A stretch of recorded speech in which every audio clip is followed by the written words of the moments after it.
Some people in this world are on the front lines of the struggle between good and evil, and some, like us, bear witness. I'm Therese Apel. And I'm Nicole Crowell. You may have heard us as we worked on stories and series about law enforcement and crime. And it's safe to say we've seen some of the best and worst of human nature. We decided there's no greater honor than bringing you the stories of the men and women who seek out the monsters, who speak for the victims, and who put the pieces together on some of the biggest Mississippi crime stories of our time. Welcome to Investigation Homicide.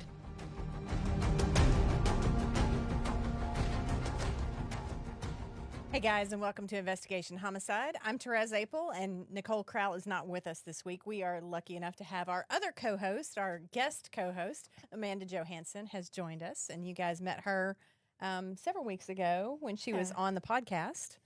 So, Amanda, say hi. Hi, guys. We've also got, I'm really excited about this episode because we have two of my favorite people here. We have District Attorney Bubba Bramlett, and we have ADA Scott Rogillio, both out of the Madison Rankin County District Attorney's Office. I think, Scott, you work out of Madison, correct? I do. Okay. So, Bubba, tell us a little bit about you. How'd you get where you are? Just briefly. Goodness. I grew up in Rankin County. Knew everybody there, played football. Both my parents, public educators. Went to law school, didn't know what I was going to do when I got out, hung a shingle. And I think because I was the youngest, most naive attorney in the county, the Rankin County Bar Association put me up for county attorney. And so I ran for county attorney and won. And I did that, 3 terms, I believe I got elected, which I loved because the reason I went to law school was to try cases. I liked the courtroom. That was the football field. That was the competitive thing. And I've always told people there's no better place to learn than trying cases in justice court. Our jury trials in county court were 6-person juries. And I just graduated from there and started prosecuting crimes against children. Kind of became a specialty for me. That's when I tried my first death penalty case in 2003 in Rankin County, which is the last one we've had in Rankin County. But did that, had a good career with it, decided to get out and try the private practice, loved every minute of it. And then we ended up moving to Madison County when my wife's athletic director at Madison Central. We moved over here. Michael and I talked. He wanted me to come get back in it, kind of help run his Madison office. I did that. He didn't tell me at the time he was fixing to run for Congress. 3 years. And so where I'm at as district attorney is not something I planned or wasn't a goal I set out, but I can honestly say that I've always lived in the moment, and I know that God provides and he's going to lead me where I need to be. And and my experiences and whatnot brought me to where I am. And I've enjoyed every second of it. Well, and I remember when Michael said he was going to run for office and word came down that you were probably the heir apparent. I was glad because it meant I didn't have to train a new DA. That's right. When you're a reporter, you kind of worry about new sheriffs, police chiefs, DAs, that kind of thing. 'Cause it's like, is this going to work? Are we going to gel? I was comfortable with you. Well, and when we first talked, I wanted to do it. I love this job. I love what we do. I love serving people. Feel very qualified to do it, feel like God's prepared me in every way for it. But, and I wasn't sure I wanted to get back in the public eye because when I was in the public eye, we didn't have cell phones. We didn't have Twitter, Facebook, any of that kind of stuff. And it can be brutal at times. You know, people can be mean. I wasn't sure if my wife and kid really wanted to, test the waters with that. But we prayed about it, and this is where God led us. And like I said, we've enjoyed every minute of it. And and the key to my success, honestly, is I've got good people around me, and one of them sitting right across from me. Good deal. Well, and so let's introduce Scott. Now, Scott, we've known each other for a long time. We have, yeah. When I started harassing you back in 2012 about a homeless guy that got killed, and it just through the years, I think I've called you every year or two about that same case. You do, and that guy's still dead, and the other guy's not going to be arrested. He's not going to be arrested. I'm sorry. It's not your fault. So tell us about you, kind of where did you start off and how did you get to where you are? After I graduated from law school, I went to work for a guy named David Ringer, another person that Bubba also worked for. And I realized I had made the biggest mistake of my life going to law school because I was handling divorces and child custody, and I said, I can't do this. And by the grace of God, I got a call about a job in Octiball County, where I went to school at Mississippi State. Forrest Allgood, I was a DA. I interviewed with him, and Forrest hired me. I don't know why, but I had no experience to do that. I loved it, and he did. He trained me. I always will give him credit for teaching me how to try a case. Stayed there for a long time, for about 8 or 9 years. My wife got pregnant. We wanted to come back home. We did, and I went to work at the AG's office for about 3 years with Medicaid fraud. I did vulnerable adult abuse. Then I went to work for the Madison DA's office then. David Clark was a DA at the time. David lost the election, which happens. And, just like in football, the head coach gets fired. The assistant coach has to get another job. And landed in Hinds County. Stayed there for about 5 years. And then was in the Delta with in Yazoo and Humphreys and Holmes County. Went back to Forrest when he had another position open. So stayed there for a while. He lost the election, but Scott Cologne retained me. Yeah. And to this day, Scott and I are absolutely best friends. He's a good guy. And then out of the blue, I'm in the airport in Austin, Texas, on the way back home from a vacation, and it was Bubba, and he said, "Why are you not in Madison County?" I said, "Because I ain't got on the plane yet." I mean, what are you talking about? He said, "Why don't you come work here?" And immediately I said, yes. Good. So I've been here for what now, about 5 years, I think? 6. Seems like it, 4 or 5 years, I can't remember. So, Well, and that's that's the same kind of story. When I heard you came back, I was like, good. Yeah. Good. What was he doing up there anyway? it was great. I loved it. When I came back, I knew everybody already, and there's just, when I saw the police officers that were young detectives, some of them were chiefs of police, now, and some of them were lead detectives. Some of them were just doing great. Knew everybody, and there wasn't an issue of relearning everybody. It was great. Good deal. So before we get started, I'll go ahead and tell you can leave comments if you're watching on Facebook, and we will see them. And if you have questions, we could answer those. I am not sure. That was not me that commented, but apparently one of my accounts does repost that you can give us stars and it supports Dark Horse Press. No, if you want to give us stars, this will actually support the podcast rather than Dark Horse Press. So feel free to do that. We are going to talk today about Walter Simpson.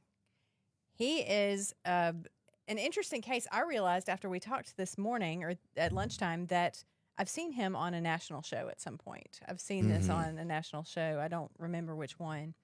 But let's set the stage. Camden, 2018. That's right.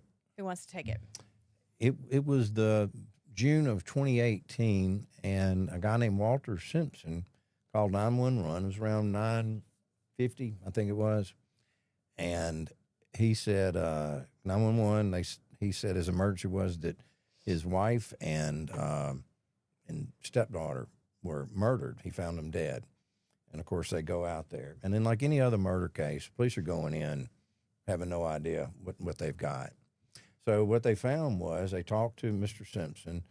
He directed them where he saw him. The initial police officers went into the carport door. You got a picture. It's out in Camden, super rural. I mean, the nearest neighbor is probably 50, 75 yards away.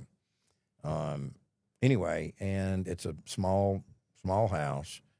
And they went into the carport door, and they had to push one of the ladies out of the way so they could even get in. And they were both dead. They later, I'm skipping to some of the chase here. They later discovered through the autopsies and through investigation, the young girl that was 21, his stepdaughter, that was Davonda Washington. She was stabbed 54 times. Then most of them were in her neck and head area and in her shoulder. The rest, about 20, I think, were all defensive wounds on her wrist and in her hands. And his wife, Falonda Simpson, she was stabbed, I think, 4 times, but 2 of them were in each lung. So that's what eventually killed her. They also found them in a severely burned condition.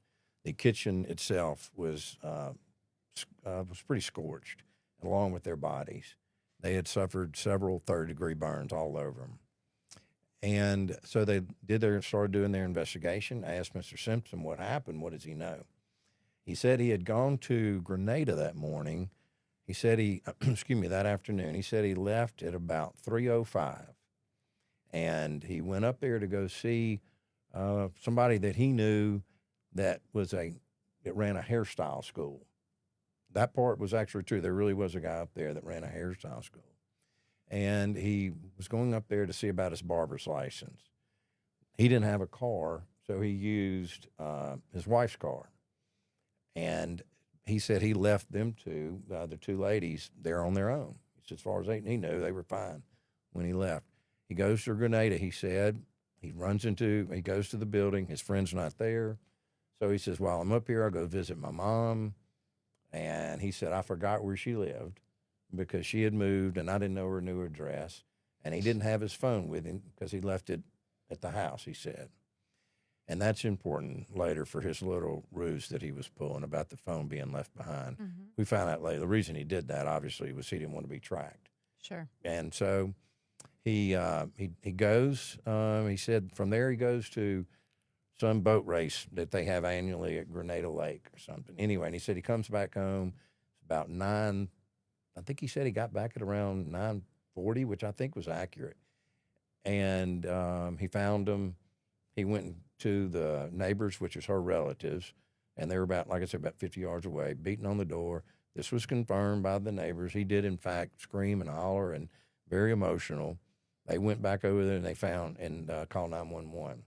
And that's when 911 showed up. Okay, let me interrupt you for a second. And Amanda, you are a detective. Yeah. What does that sound like to you, that crime scene? Very suspicious. I mean, initially when you tell the fact that this suspect calls in to 911, immediate red flags. So I'm kind of curious to know if you can recall, like maybe listening to the recording. Right. What was his demeanor? Was there anything like that kind of threw off a flag to you? It's a great question. His just listening to the 911, it was hysterical. I mean, he played the part well, and probably and I will tell you, this is another reason why too. I don't think it went as planned. In other words, I'll skip to some of it. And what I'm getting at is, I think he was going to burn the whole house down, is what he wanted to do. And so when he got there, I think part of his hysterics was my plan didn't work. Mm. So I don't think he was necessarily faking being upset, but it wasn't upset they were dead. He's upset his plan wasn't working. But anyway, so that didn't really set off any cues. Now, the police did in their reports note that when they got there and after he had calmed down, several of the other deputies were showing up pretty quick behind everybody. I mean, you can imagine it's all hands on deck. They said that he was acting very normal, unemotional. And they even, later when they went to take his statement from him down at the police station or at the sheriff's office, that the only time he got emotional is when they accused him of being emotionless. He's like, everybody handles grief differently. You don't understand. You've never been through this, you know. Mm. And so you're right. There was something there eventually that they were like, this guy's not acting right. But the initial 911, not necessarily. You know. Well, and I was going to ask you, Bubba, in your experience, when somebody doesn't show emotion, does that mean something? A lot of times it does. I recall on this particular case, several officers independently saying he really wasn't emotional and was trying to be matter of fact with them and whatnot. And like Scott said, when they would say, this is strange, this is your wife, this is your stepdaughter, stabbed 54 times, badly burned. Obviously somebody wanted to burn them and the house down, but it didn't happen. So, there's, and plus you go back to, and you know this better than I do, but, you know, when you've got a relative and they're the ones making the call, you know, it's good that they're doing that, and more times than not, it's innocent. But because they're the ones that made the initial discovery and whatnot, you've got to rule them out as a suspect pretty quick before you move on. And the other thing they noticed too, making him a suspect, even initially, was when they did get in the house, the kitchen was in disarray, as if there was obviously a struggle that had taken place beforehand. But the rest of the house was normal. No drawers open, nobody rummaging through anything, everything appeared to be intact in the rest of the house. So it seemed obvious, I'll put it this way, that they were led to believe they were the target. It wasn't an interrupted robbery, and the front door was locked. So if you would have thought somebody was just trying to make their way in, then they would have, if they were to, lie their way in and say, I need to borrow your phone or something silly like that, then the front door would have been unlocked, because unless they were to lock it from the inside and then go out the carport after they did it, So I always love when the suspects are really nice and then they lock up. Yeah, they do. Leave. It's Absolutely. My favorite. It's so Absolutely. nice and courteous. Absolutely. So anyway, they did have, and then I'll get to it in a minute too, but the other clues they had in there was 2 bags of clothes at the end of the hall, his clothes. I mean, nobody else's clothes were in 2 big garbage bags. So that was strange. If we're going to have a Salvation Army trip, why can't everybody contribute? Or he was planning on leaving, or somebody was asking him to leave. So let's go back to the 911 call. Sure.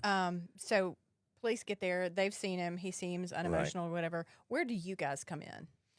So they call us pretty soon after. Now, let me say this too. This crime took place like a year before I actually came back to work for Bubba. But in general, the police will call us and let us know what's going on. And they'll give us specific questions, like, you think we should get a search warrant for this? Or do you think we should, draw blood? Or, just different things in general. But for the most part, we'll be kept aware, but we're not investigating. Mm-hmm. I mean, we don't go out there to the crime scene. I mean, at least I don't, and I don't know of anybody, do you, Bubba, that actually goes unless it's unusual. I put it that way. For the most part, these guys know what they're doing. I mean, they really do. We were very fortunate. I'll give those guys a lot of credit, Sheriff's Office. They were really good with it. But anyway, most of the time, within a few days, they'll kind of keep us up. And if they need to bat ideas off of what they got, we'll clearly tell them, this is what I think you need to start talking to them about. Sure. So I'll just kind of throw this question out to the room because all you guys are very versed in this. But what does it mean that there was so much anger focused on the daughter and the mother was stabbed 4 times and that's it? That they knew her? Yeah. Yeah. Definitely, I would assume, I would expect that the perpetrator knew her, had something like directly personal Sure. with her, and they were angry about something or offended something, and then probably the mom was just a wrong place, wrong time situation. 54 stab wounds is overkill. That's a little aggressive. That's sending the message too. Yeah, it is. And even though a bunch of them were defensive wounds, it also, I think, may have played out that the mother was probably stabbed first and maybe even unaware. And some of that I'll get to in a minute with the rest of but as we sit here and speak with the evidence that they had, I agree with everything, that it appears that the daughter was the one that was targeted. And maybe the mom was, caught in the crossways or something. But it is unusual, that if we are looking at him as a suspect, why would you hate the daughter that much, and not her? But as the investigation continued, I think it became a lot more, let's say, obvious. It may be obvious as to what happened. Yeah. Well, and that's one of those things, too, where you're having to wait until the crime lab comes back, until the coroner takes a look, that kind of thing. Absolutely. And that included, there was a bunch of stuff. I mean, like I say, in MBI came out, CSI unit came out and did the crime scene investigation, and one of the investigators, he told me, and I won't say his name, but I know him personally, and I think you probably know him too. But he's such a good investigator and such a good crime scene. Works the best crime scene. I love when his name's on the file. He said it bothered him for a long time what he saw, and he's seen a bunch. I mean, it was bad. But they meticulously took some of the things they found was footprints. They found 2 sets of footprints, which kind of threw them off because that indicates 2 people, right?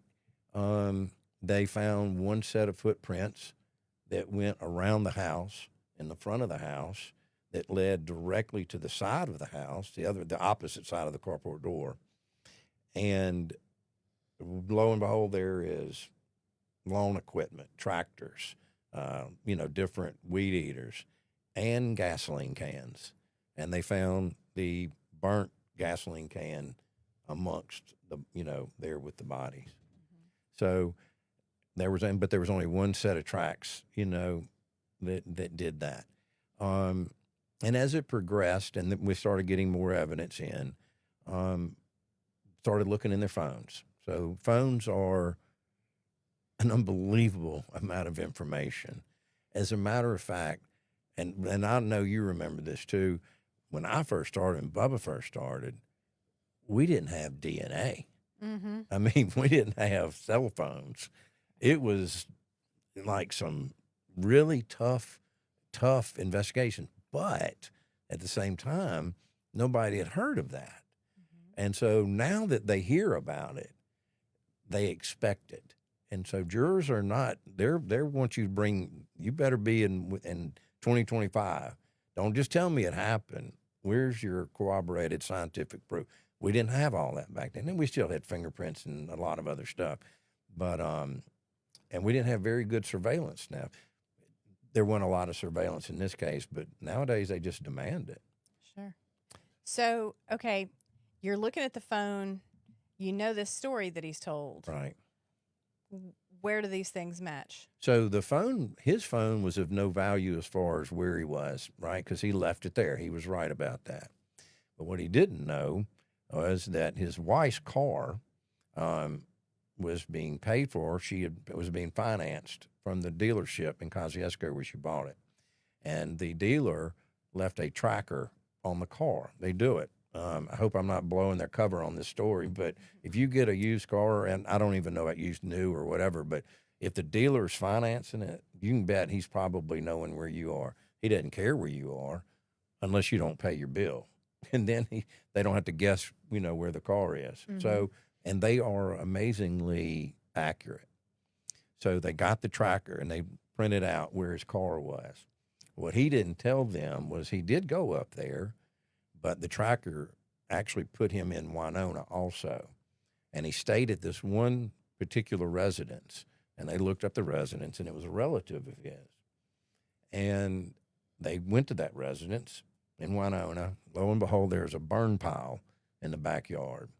Included in it is floor mats that we couldn't necessarily say were the floor mats that came out of this car, but that car was missing floor mats, Right. And there was and he burned everything pretty good. And there was some rivets from blue jeans that obviously it appears that he's burning his own clothes, and some other items, but most of it was burnt pretty bad. But the point is, he takes us and stays at an address where there's a burn pile with floor mats in the backyard. Right. And the tracking device can say not only where the car is, but how long.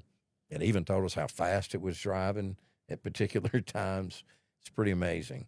Yeah. So that obviously at this point, you are a serious suspect.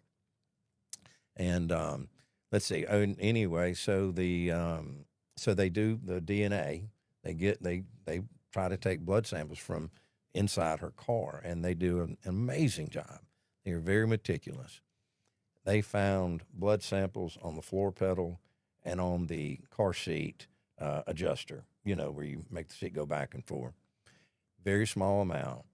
Sent it to the crime lab, and it tested positive to be the daughter's blood. That's significant. It's huge. So Huge. why is that such a big deal then? So she has her own car. And according to Walter, and we were able to verify this our own selves, is that she was in her own car that day. There's no reason for her to drive her mom's car. There clearly is no reason for her blood to be on the foot pedal and on the thing. So kind of makes more sense that whoever was driving the car transferred the blood from the crime scene off of his fingers onto the onto the adjuster, and off of his shoe onto the foot pedal. So that's not good. He placed himself in the car, and we found her blood. Not the mom's blood, by the way, from some previous injury. Right. This was the daughter's blood. Yeah, it might stand to reason that you could find your own blood in your Right. own car, but there wasn't really a reason for hers to be there, especially No. not on the pedal. Not on the pedal. And, yeah, you're right. If something would happen to her fingers or something, that's one thing. But her daughter's, no. You know. Well, and while his cell phone was really of no value to us, tell us about. Oh, yeah, that's a good point. So the cell phones, their cell phones were. I tell you what I saw. This is the way I described it in closing argument. I said, we bring witnesses up here, and y'all hear from them. I said, this is the first time I can say that our two best witnesses were the murder victims. They themselves testified the best in the world. Their text did it for us. So around 1:51 that day, she had told her friend that he had been making sexual advances towards her. And this is Davonda that said this, the daughter. Exactly, to another friend.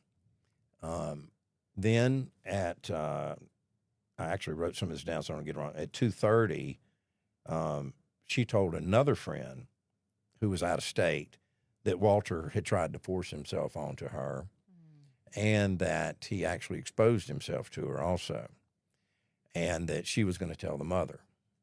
The mother happened to be in Lexington.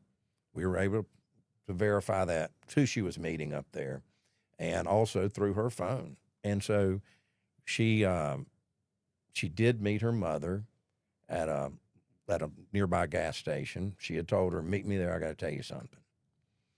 And obviously that's when she told her what happened. So then the mother's phone becomes into play. She then texts her friend, who's out of state also, and she tells her that she's getting a divorce. Mm. And she said, and this is a friend that she had already been advised by earlier, to really think about what you're doing with this guy, because that friend that they went and lived with them, her and Walter went and lived with this friend and her husband in Memphis, because they were both out of a job, and they were trying to counsel them and help them get back. While there, she found out that Walter was already a convicted felon for an assault in North Mississippi. I can't remember exactly where, but anyway, it was in North Mississippi. I think Grenada, actually. And he spent 11 years in prison for that assault. What was that about? He told the police after they found out that he nicked his girlfriend in the cheek. In fact, he cut her eye out. Mm. Yeah. And so she found out about this, the wife does, while she's up there, and she decides to stay with him. Wow. Because she's a religious person. She says, I don't know him before that. I know him now, and I've made a commitment, and I'm going to stay with him. And they were like, I think that's a bad idea, and did anyway. Right. And then it wasn't too long after that. That was like in May, early May, I think it was. And then that following June is when all this took place. We've recently had a couple of episodes in which we talked about domestic violence and how those things kind of escalate. And this is a great example of how that works. Well, and obviously, she went to the house and packed the stuff up, put them in garbage bags. Yeah. That was the garage sale. She was actually going to do it this time. Yeah. So you can see, and all this is in text conversations about, I'm getting a divorce. And she testified, and she said, put everything in context about what was going on. Mm-hmm. But here's where it really was, really where they came through as our best witness. Falonda texts her friend while she's at home. And at that point, that's when she tells her, I'm getting a divorce. Now, keep in mind, that was at 3:38. Walter said he had left at 3:05. Well, we know from the tracker he left at 3:50. And so we kind of shot down when he left. And at that point, after she says, I'm getting a divorce, and she calls her, the friend calls her and says, what's going on? She could hear Walter in the background screaming at her, just yelling, hostile screaming. She says, I can't talk right now. And then it drops off. And then you hear Falonda was just screaming at the top of her lungs, scared and in pain, obviously. And then the call drops. And she tries calling her back and can't get through. And she tries calling the other phone and can't get through, the daughter's phone and can't get through. So we actually we actually had them hear the witness tell what happened on that call. So that lady heard the murder. You don't have that very often. No. That doesn't happen. And it was like having two ghosts testify. It was amazing. Yeah. It was tough. So was there ever a time in this case that you thought that there could be another suspect at all? No. The only thing I would say is what threw him off a little bit at first was the two footprints. Well, as it turns out, they were both his. The first set was set after the murder directly, and the second set was after he got back and realized the house ain't burned down. And he's walking in looking at them, and there's a second set of footprints around the bodies. So that explained why there was two sets of footprints there. He poured gas on them and set them on fire and obviously planned to burn the whole house down. Absolutely. What went wrong with that? So that's interesting. We talked a little bit about this. So, you got to have three things. I talked to the state fire marshal, so I'll give him credit. I'm not a scientist, but he says, Scott, you got to have three things for a fire. You got to have fuel, you got to have an ignition, and you got to have oxygen. Well, he had two of them. He had the fuel. We saw that. He had the ignition. We found the lighter on a washer right outside next to the door, the carport door. But he didn't have oxygen. When he leaves, he shuts the door. And the house pretty much, he said, just ran out of oxygen. And it just smoldered out of it. It burned for a pretty good bit, but there wasn't enough there for it to continue to light up the rest of the house. Yeah. Wow. Yeah. So were there fingerprints or anything on the lighter? No. I mean, and I think, you know what, I take that back. I think we did find his DNA on the lighter, or maybe his prints, and I'm sorry, I don't remember. But all of us at the office thought that's not really, the final blow because, he lived there. Right. So if we found fingerprints anywhere on the scene, it wasn't much. His DNA at the scene wouldn't have been much because he lived there, clearly. But we did, but her DNA inside the car was obviously misplaced. So we know that he had come on to her and she had told her mom and her mom had decided that she was leaving. What's the pathology here with a guy who, instead of just being like, I screwed up, y'all go, why do you kill at that point? So, and I'll let Bubba answer that too, because this is at this point outside of, what we do. We take facts and we apply the law and we go from there. Just experience and looking at it. Some people don't understand that, but sometimes people are just mean. And this guy had already crossed the Rubicon with the other victim and really proved the extent which he's willing to show how mean he is.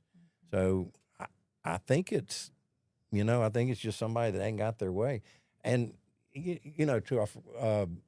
and I think probably the young lady fought back too was the reason why. Oh, and I forgot he also hit her in the head with such blunt force that it cracked her skull too. Oh, wow. Yeah, So we think the overkill on her may have been because she was actually fighting. that's what I'm saying.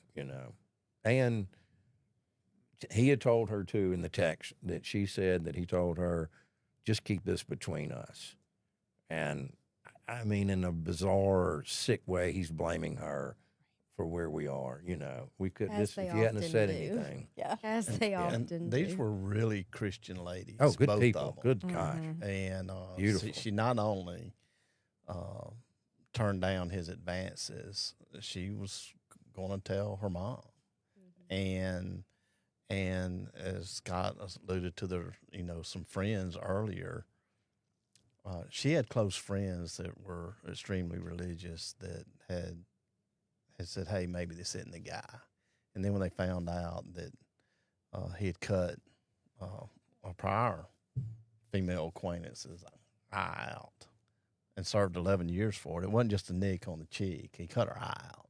I can't imagine finding that out about somebody that not only was I dating, but I married. And her response to it was, "I don't know that guy. I know this guy." That's right. And Turns out she It was the did know same that guy. guy. That's It right. was She the same absolutely guy. did. Yeah. Yeah. And So he's did bad. y'all ever find the weapon that was used? Yeah. So the knife was there, and he was convicted of possession of the wife. It was I can't. I think there's certain knives you can't have as a convicted felon. Right. I think it was a butcher knife, or I can't remember what it was called. There's certain one, butcher knife, dirk knife. I don't even know what that is. I think our statute still talks about Bowie knives. And Bowie dirk knives. Yeah. Yeah. Yeah. But that wasn't. He was convicted of that, but obviously that conviction meant nothing compared to everything else. Sure. So what ultimately, when you go to trial with this, how does it play out with the jury?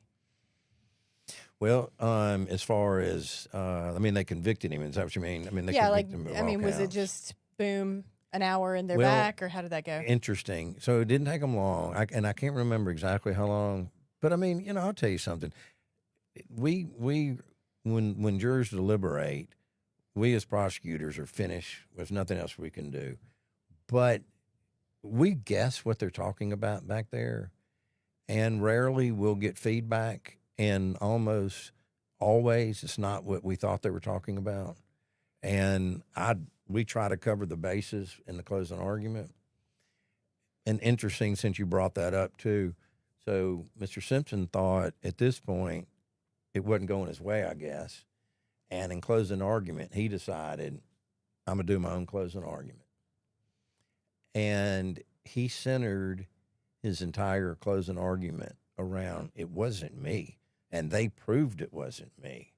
Well, I'm sitting there, I'm going to do rebuttal on his close thinking, let the other shoe drop. How is it that we proved it wasn't you? Because clearly I failed in my job if that's true. I thought we covered the bases. Must have been in a different courtroom. That's what I was Heard thinking. a different case.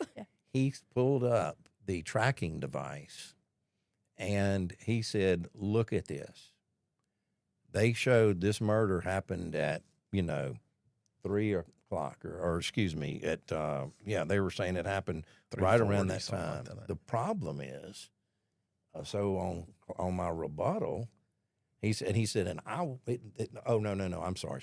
So the tracking device he's pulled up and it said, they keep saying 3. Ladies and gentlemen, this puts me an hour away. I am in the car an hour away. Look at this. And I realized what he was looking at. It was Eastern time I zone. knew it. Oh, wow. And so Einstein, had his closing argument ready, and it was, if he'd have read it a little bit closer, it says all times Eastern time zone. Mm-hmm. So unfortunately, it didn't work for him. So I don't know what the jury, what they were talking about, but jurors take it seriously. I don't care what the case is, and obviously they took this one seriously. But I guess they were, some of them, I don't know, quite frankly, I've never been on a jury. Yeah. I suppose I never will be, but I suppose some of them want to go over it tooth and nail just because it's that serious. They want to make sure, even if it's obvious.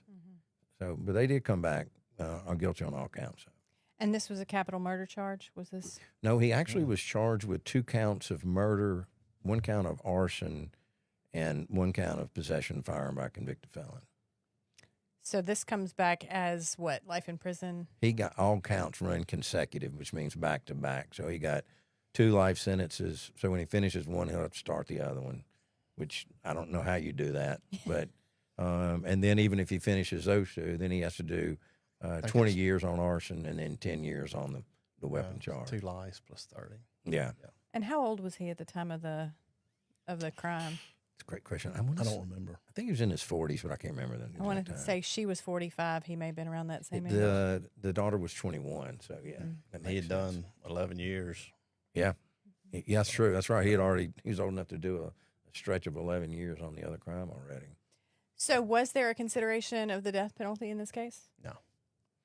No, so he wasn't charged with capital murder, and when he was initially charged, I wasn't there when he was initially charged, but I did talk to some people about, the indictment, because I suppose you could have charged him with committing the arson, committing the arson, and then during the commission of the arson, there was 2 deaths. I think it's proper that he was charged the way he was, because you talk to the family, and they don't necessarily want the death penalty. They're like, we'll leave it up to you sometimes, and it's also a long time for some people, to have to deal with it. Yeah. But this was a cleaner case this way. We knew if we got him convicted, he's never coming out. So it worked out fine. How long had he been out from the first 11-year prison sentence? I remember right. I think he got out around 2012, but I can't remember exactly. And then they had met in... Supposedly they had met through friends at church. Yeah. But how long after he had gotten out? That's a great question. I'm sorry, I don't remember. Okay. I don't think they were married, but a couple of years, I think so. And this was, and we had to go in and interview an inordinately amount of people to get, because I came in as DA and he'd already been indicted. I hired Scott. He'd been indicted. This was a murder Not me, case. by the way. What? You said I hired Scott. He was indicted. No, Walter had been indicted. Right. Scott was found not guilty on that. Scott Good was to Scott. know. Good to know. It wasn't me. And this was part of the process of prioritizing your cases and which ones need to go. And you had a few murder cases, and Walter's was. It was one of the top priority in my career. It's you say one of the worst ones. Anytime somebody's killed, trust me, it's worse. Sure. Just as you talked about it, making it personal, and just neglect for someone you love. I mean, is there nothing that was worth the time you spent with them at all? That this had to happen? I mean, he had so many choices he could have made. I mean, there was so much, he could, but he obviously dove in with both feet and chose the worst choices he possibly could make. Sure. Was there any indicator at any point, as y'all looked into this case, what the daughter thought of him prior to his advances? Did she see him as a father figure, or was she leery of him already? I don't know of any of that. I know that her father, her real father, was very close to her. I met him during the trial and everything, and he was. It's one of the best bear hugs I've ever gotten after they came back guilty. Yeah, he was very close to her. And there were a couple people close to her that said that she above anything, she wanted her mom to be happy. Yeah. So she was a nurse, by the way. She had just graduated. So incredible. Just good people. Just Well, and as a single woman, there is a cautionary tale here because I think it's really hard to navigate the single scene once you hit your 40s. And it's kind of like whatever washes up on the bank, you got to choose between those. Yeah. Obviously, you learn from something like this that, like, maybe if he's got a charge, if he's been in jail, let's ask some questions. Let's do some independent research. Man, not to get off on the weeds, but I don't understand these dating apps, man. No. The chances people take, like, swipe right, likes me, let's go out. You took an eye out? I think I'll pass. I'll swipe left or something. Yeah. Or whatever you do. It just doesn't make any sense. But Well, and that's the thing that it's like I'm not on any of the dating apps. I don't know if you ever did it. I have but- never. Well, so I have undercover accounts. I have had undercover accounts That's on funny. the dating apps, but I personally have never listen, tried to I'm sure find there are anyone. a bunch of people have had success. Trust me. Sure. I mean, I know friends that have found each other on it, and more power to them. I didn't mean for this to turn into that. I'm not a Sure. Yeah. not a dating counselor. I don't know, but I would suggest if anybody's got a violent criminal past, you would go to somebody else. Yeah, and I think like I can see how she would say, well, if he's changed, I want to give him a second chance, that kind Sure. of thing. But one thing you always see in these cases, there are signs at some point, correct? Well, Usually, It's a sign that she didn't know. Yeah, He obviously kept it's a great that point. from her. It goes beyond, well, you didn't know because you never asked, but how would someone know to ask? Yeah. Have you ever cut anyone's eye That's out? right. Just curious. That's right. Yeah. just added that to my Just- list of things to ask on a first date. Exactly. You know, Yeah. no kidding. I mean, and like you said, the fact she didn't know. The other thing too is, she obviously was a religious person. That played into it. The other part was she loved him. Yeah. I mean, she just outright loved the man. And if you think about it, other people did see it in him and tried to warn her. When they were living up there with the friends in Memphis, they tried to tell her, like, he was acting bizarre to the point where they said, you got to go. And I didn't tell you this part. I forgot about it, quite frankly. But they made him leave because he was acting not necessarily violently, but acting abruptly, acting angrily.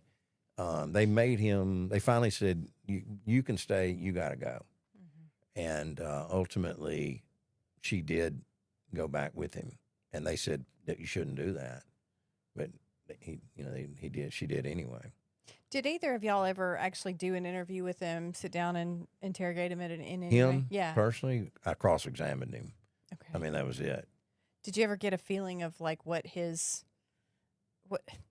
I hate the word aura, that sounds hokey, but what was he like? I will tell you that not unlike a bunch of other cases, if you saw him at Walmart walking in the parking lot, he probably would have held the door open for you. I mean, I don't think he woke up that morning saying, I'm going to kill him. Mm-hmm. I think triggers happen. When those same triggers happen to us and we get mad about something or even mad at somebody, it never crosses our mind, I'm going to take their life. Mm-hmm. It's just certain people that do. We knew that he was confident and had an arrogance about himself many times. I'd say most times when, especially these murder cases, death penalty cases, whatnot, we sit around, in preparation mode. You always prepare for them to take the stand. Mm-hmm. But you're like, he ain't going to take the stand. Mhm. His attorney's not going to let him take a stand. He doesn't want to take the stand. Walter was one of those. Yeah. We knew he was going to take the stand. And it was kind of, what confirmed everything about him that we thought in that regard, as far as personality, was when he decided that he'd do it, not only take the stand, but he'd do his own closing. No, argument. he was brilliant. He had this thing figured out. We were stupid. It was 4:00, not 3. Right. I mean, your arrogance killed you too, or sent you to prison in addition to your crime. I mean, I don't know what as a close could have been anything else, but Well, it was that same audacity that led him to think like, okay, I'm going to kill him. I'm going to pretend like I was somewhere else. I mean, Sure. that belief that these very basic things that he didn't take care of, you know, that said, that's what got him. So in the end, it was the crime, but it was also his audacity. That's right. I always wonder, because I do work a lot of child cases, and so a lot of the offenders that I deal with, they have childhood history of abuse. And so I wonder what his background was that would have led to his inability to control his aggression or something like that. That's a great point. And I don't know. And again, I've not been trained in this, but just looking at some of the things we've seen, and after 30 years of doing this, I don't know that there is an answer that a predictor. You could say, oh, that child's going to kill somebody one day. I think there's some kids you can look at and say, if they don't get a hold of that kid, he's mean. But I don't know that you can also say a good kid has got a pass. You don't have to worry about him. I think when it becomes personal, especially in these familiar or family situations and husband and wives and domestic cases, something happens, man. And if it's in him, he's going to bring it out. But whereas most people would say, I'm just going to get a divorce. Mm-hmm. He says, no, I'm going to kill you. Yeah. And blame it on you, by the way. Well, and we talked a lot at lunch about the good and evil side of things, you know, and I feel like sometimes when you're looking at a situation like this where it's just such a boom, now I'm going wild with this knife type situation, I feel like there are outside forces sometimes, and people can think that's crazy, but I mean, I think there's good and evil in the world. I think there's, you know, angels and demons, for lack of a better way to put it. Yeah. And you know, let's just call a spade a spade. Our district is known as being very tough on crime. And there's, you know, we do the death penalty, and people do get life sentences without parole. But we live in a society now where everybody wants to see the rehabilitation and all that kind of thing. And what you don't see or what you don't hear from our district is we've probably got the biggest, or at least one of the biggest pretrial diversion programs in the state. Absolutely. One of the biggest drug court systems in the state. We try to look at each case individually, and we give people second chances. We give people third chances. But there's a small pool of people and you see it in the courtroom. You look in their eyes, and it's just not there. It's like looking in a shark's eyes. Yeah. And some people, not many. I think Walter, he's just a mean person. He was missing something in there. Yeah, and we see that sometimes, and it's very rare, and it's unfortunate. But the point I'm trying to make is evil does exist, and occasionally people do things just because they are mean or they are evil, and that's, you know, it's our job to protect our people, and it's our job to protect those kind of people from themselves too. But it's something we take very seriously. But I think Walter Simpson was one of those guys. He was just a mean guy, and it's borne out by what he had done earlier, and he didn't change. He got worse. So I have to ask this because, as you guys know, my dad was a prosecutor, and to me, he was always my hero because he was the guy that handled the bad guys. The cops arrested him, the detectives investigated, but my dad was the one that stopped it all right here, you know, in my mind. And I realized that cops and the investigators would feel, you know, differently about the way I distributed the weight there. But what does it mean to you guys when you have a chance to put somebody like him away for life, to, you know, say this guy's never going to hurt anybody again in the free world? It's a big reason why you do your job. Is what I love about prosecuting, and I can say this as a prosecutor, and I'm not sure how many other areas of law can say this. we are truth seekers. Yeah. You know, you talk about your dad. He was a truth seeker. I can tell you cases, we've had some recently that because law enforcement makes an arrest, they had probable cause, they did the right thing, did a great job, and sometimes because they do so good, they continue to investigate. Now, probable cause, is it more likely than not a crime was committed and that this person committed it? So they arrested them. But they kept on investigating, and they got the phone records, and they got, you know, like in this case, it'd be a tracking device. And it turned out it's not this person, or I can't prove it beyond a reasonable doubt. And that's why our job isn't to prosecute. It's to get to the truth. So it's gratifying to know that you get the right result. And I wouldn't say it's something that you take satisfaction in your work. I take great satisfaction in the people that I have around me that are in the courtroom and I had my day in the courtroom. Unfortunately, now I'm an administrator. I got 17 assistant DAs, and they're all good. And in my opinion, and a lot of people don't recognize this, I think assistant district attorneys generally are your best trial attorneys that are out there because they're in the courtroom all the time, doing it week in and week out. And that even your great defense lawyers, and there's some out there, we've got some great ones around here, but they're not in there day in, day out, and like in Scott's case, 35 years. Mm-hmm. So we've got great prosecutors, and we try to get it right, and you like to see it happen, and it's good when you get feedback from the public about how much, and people do. I think our cops a lot of times don't get the recognition they deserve, and you know, people pat them on the back, and that's all they want. Mm-hmm.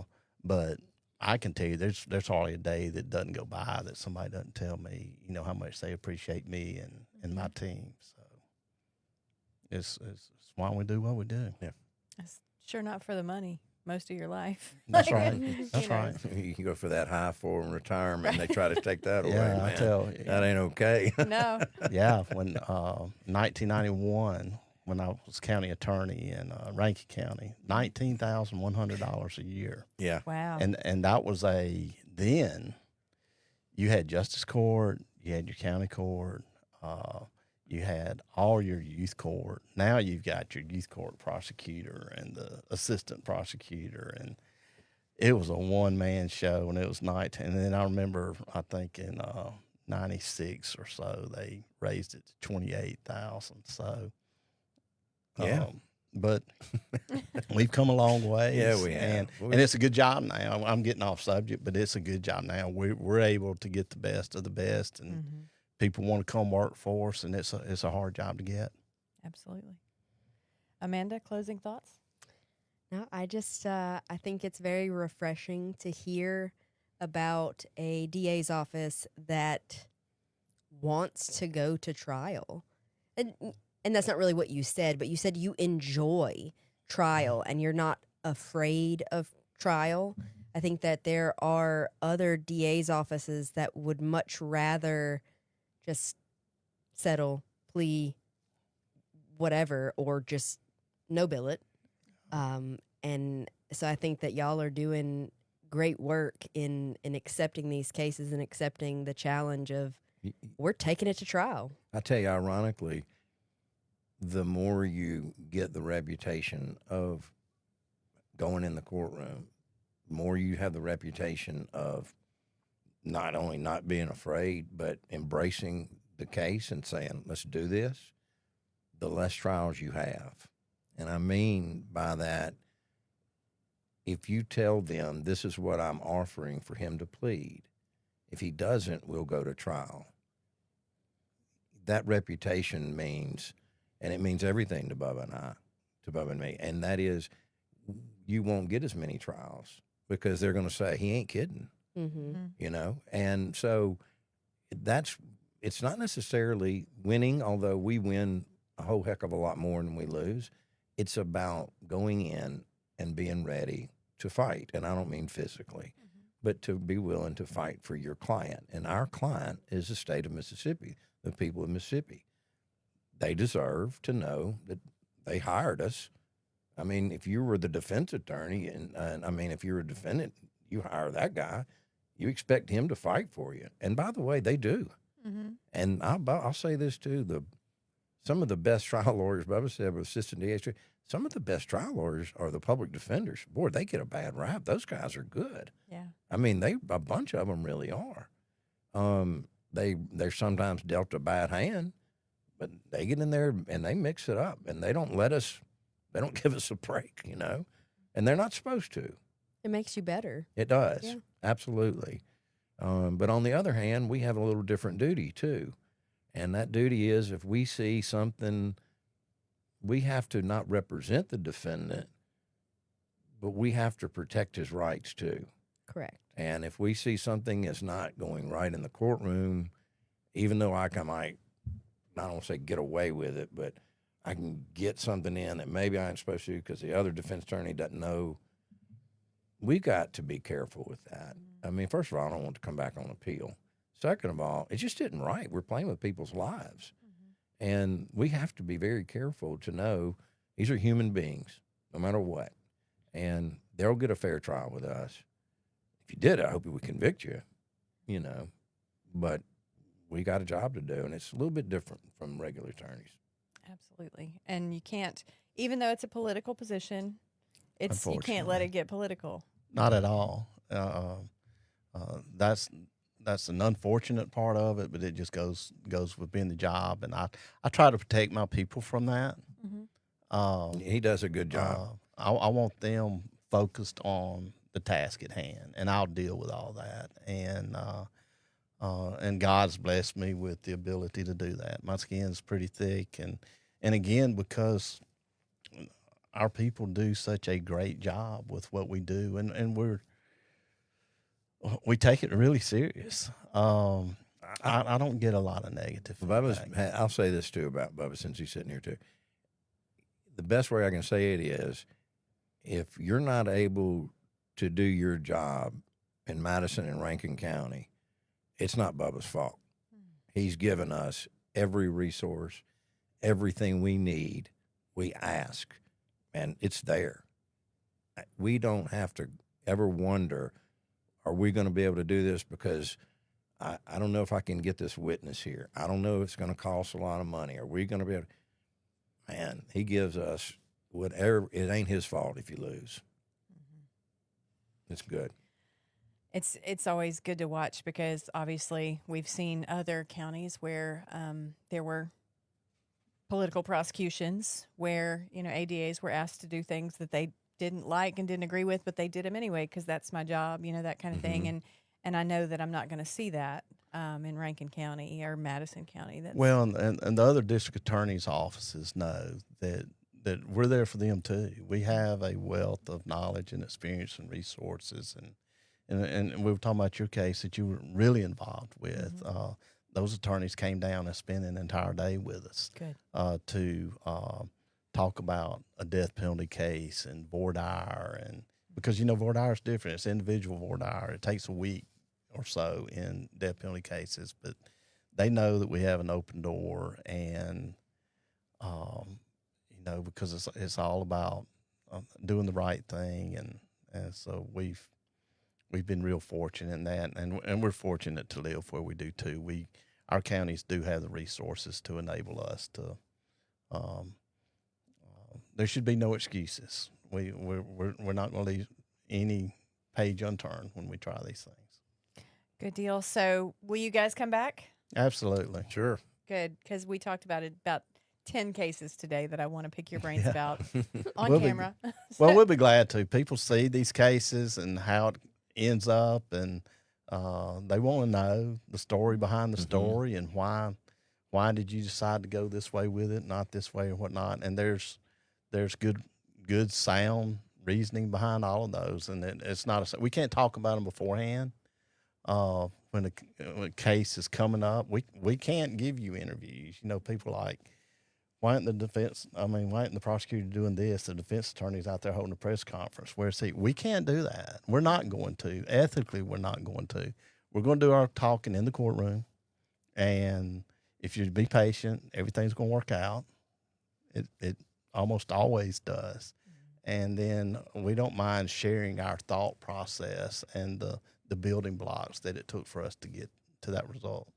Sure. And I think one of the things we've talked about is potentially having a podcast where we talk to these gentlemen about, you know, what's the difference between aggravated assault and attempted murder, and why do you charge one versus the other, and, you know, when is a capital murder case come into play, and that kind of thing. So we will definitely do that at some point very soon. Absolutely. Love to. Amanda, thank you. Thank you for having me. Yeah. I always love it. Yes. We enjoyed it. Thanks for having us. Good to have you guys here. And for those of you that are watching, thank you for watching. If you downloaded us or you're listening to us on the podcast, thank you for that. Don't forget, if you want a podcast, Daniel Anderson with Audio Alchemy is your guy. Like, he does such a great job, and he knows how to handle all these different things that come up, and we are so grateful for him. So do that. Download us. Follow us on Facebook, all the things, and we will see you next week. Same time, same place.